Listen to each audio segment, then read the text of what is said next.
नमस्ते, जय जिने। जब किसी अपने का सफर कुछ अलग हो तो सवाल उठना लाजमी है। कई लोगों ने अपनी मन की बातें, मन के सवालों हम तक पहुंचाए और आज मुमुक्षु जीत भाई उन्हीं सवालों के जवाब दें अपनी जुबानी, अपने अनुभवों से। ये सिर्फ जवाब नहीं है, उनकी उत्थान यात्रा की एक झलक है। तो चलिए सुनते हैं आपके सवाल जीत भाई की जुबान में। प्रणाम जीत भाई। तो कई सारे लोगों ने हमें कई सारे क्वेश्चंस भेजे हैं और उसमें से हमने कुछ क्वेश्चन सिलेक्ट किए हैं जो हम अभी आपसे पूछना चाहते हैं। तो उम्मीद है कि आपके जवाबों से सबके मन के सवाल थोड़े दूर हो जाएंगे। तो let's start with the most asked question, what is उत्थान यात्रा? उत्थान का मीनिंग क्या है? प्रणाम। सबसे पहले तो मैं सबका शुक्रिया कहना चाहूँगा कि लोगों ने इतना समय निकाल के अपने प्रश्न हम तक पहुँचाए। Now coming back to the question, उत्थान यात्रा। Utthan means a journey from digital world to divine world itself. उत्थान यानी एक अपलिफ्टमेंट, अपने सोल का, अपनी आत्मा का अपलिफ्टमेंट यानी उत्थान यात्रा। सफलता के साथ साथ शुभ संस्कार और करियर के साथ कैरेक्टर का भी अपलिफ्टमेंट, वही है उत्थान यात्रा। तो ये तो आप स्वार्थी नहीं बने कि अपनी खुशी के लिए पेरेंट्स को, फ्रेंड्स को, फैमिली को, सबको पीछे छोड़ दिया और सबको छोड़ के जाना तो उनके लिए कितना अनफेयर है। No, I don't think that way.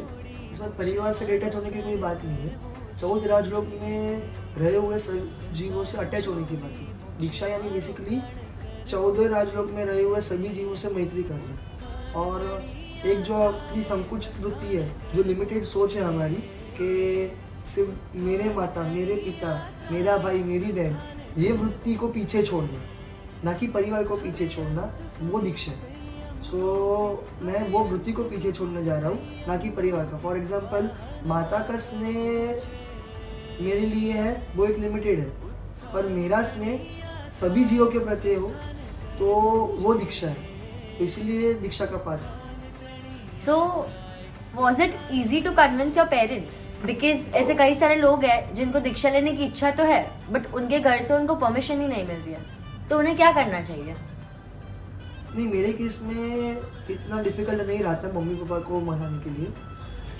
Mummy papa easily मान गए थे और मेरा ऐसा मानना है कि यदि मम्मी पापा को संतान का हित, संतान की सुरक्षा और उनकी परलोक की चिंता हो तो कोई भी माँ बाप इजीली ये परमिशन अपने अंतर के आशीर्वाद के साथ दे देंगे। और रही बात कि मम्मी पापा को कन्विंस कैसे करें, जो आपने पूछा, कई सारे लोगों को क्वेश्चन है। यदि हमारे चारित्र मूल या कर्म, यदि वो उसका संयोक्षम हो तो नास्तिक माँ बाप को भी दीक्षा के लिए कन्विंस करना बहुत इजी रहता है। और वैसा वर्षा, जो यदि चारित्र मूल या कर्म हमारे प्रबल हो तो जो धर्म के अनुरागी वाले भी जो माँ बाप रहते हैं उन्हें भी कन्विंस करना कभी कभी बहुत डिफिकल्ट हो जाता है। तो मेरे हिसाब से जैन धर्म का गिदात गुरु की निष्ठा में अभ्यास करिए और उसके पश्चात गुरु के मार्गदर्शन मुजब परिवार वाले को मनाने का प्रयत्न कीजिए। सो स्टार्टिंग से ही इजी था क्या आपके लिए आपके गुरु के साथ कंफर्टेबल होना? बिकॉज कई सारे लोग जो इंट्रोवर्ट होते हैं वो कैसे बनाएंगे ये बॉन्ड गुरु के साथ? मेरे हिसाब से गुरु व्यक्ति ढूंढने का विषय नहीं है, परंतु अपना शिष्यत्व जगाने का विषय है। मेरे ऊपर किसी का कंट्रोल और किसी का अनुशासन होना जरूरी है। ये भावना जितनी प्रबल होती है उतना ही शिष्यत्व प्रबल रहता है, और जितना आपका शिष्यत्व प्रबल रहेगा उतना ही गुरु व्यक्ति का सहयोग आपको कुदरत सानुकूल बना के देगा। तो मेरे हिसाब से जितना आप शिष्यत्व पहले अपना जगाएंगे उतने ही जल्दी आपको गुरु की प्राप्ति हो सकती है। और रही बात गुरु के साथ संबंध बांधने की, तो मेरे हिसाब से गुरु के साथ संबंध भाषा से नहीं परंतु भाव से बांधा जाता है। अहोभाव यानी विचार शुद्धि और औचित्य भाव यानी व्यवहार शुद्धि, ये दो मेन पिलर्स हैं। ये दो पिलर्स कोई भी वर्तन में जुड़ जाए तो किसी के साथ भी संबंध बांधना बहुत ईजी हो जाता है। Jainism is too rigid to follow. ये नहीं करना, वो नहीं करना, कांदा बटेटा नहीं खाना, रात को नहीं खाना। What's your take on that?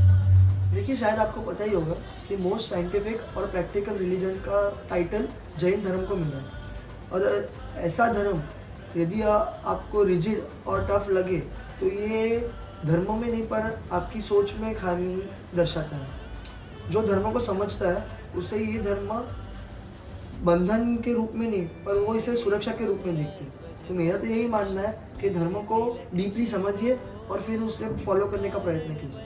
और काफ़ी सारे लोगों को ये भी लगता है कि जैन मॉन्क एक बहुत ही स्ट्रिक्ट लाइफ फॉलो करते हैं, तो इसके जवाब में भी मुझे कुछ कहना है कि जैसे हम हेल्दी लाइफस्टाइल के लिए हम एक स्ट्रिक्ट डाइट फॉलो करते हैं, खाने में रिस्ट्रिक्शंस हम भी लाते हैं, उबला हुआ खाना, रात को नहीं खाना।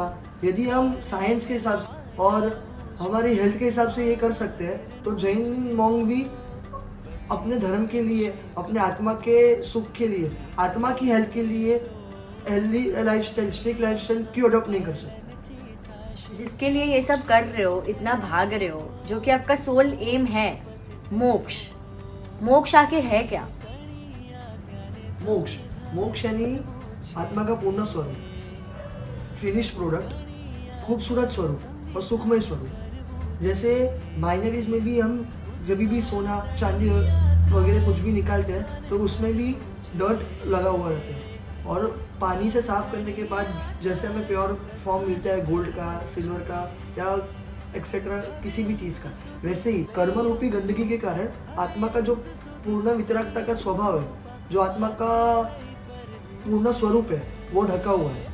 और वैसे ही ये कर्म नाम की जो गंदगी है वो तपस्या और साधना रूपी पानी से ही साफ होगी। तो अल्टीमेटली दैट इज मोक्ष, कि आत्मा पर से लगे हुए कर्म रूपी गंदगी को साफ करना तपस्या द्वारा और साधना द्वारा, और आत्मा का पूर्ण स्वरूप पाना, दैट इज मोक्ष। हमें उम्मीद है कि जीत भाई के जवाबों ने आपके सारे मन के सवालों को दूर किया। So now we invite you all to witness Jeet भाई's उत्थान यात्रा on the auspicious day of Akshaya Tritiya, that is 30th April. Thank you. उत्थान तणी यात्राए प्रस्थान करવું છે, उत्थान तणी यात्राए प्रस्थान करવું છે।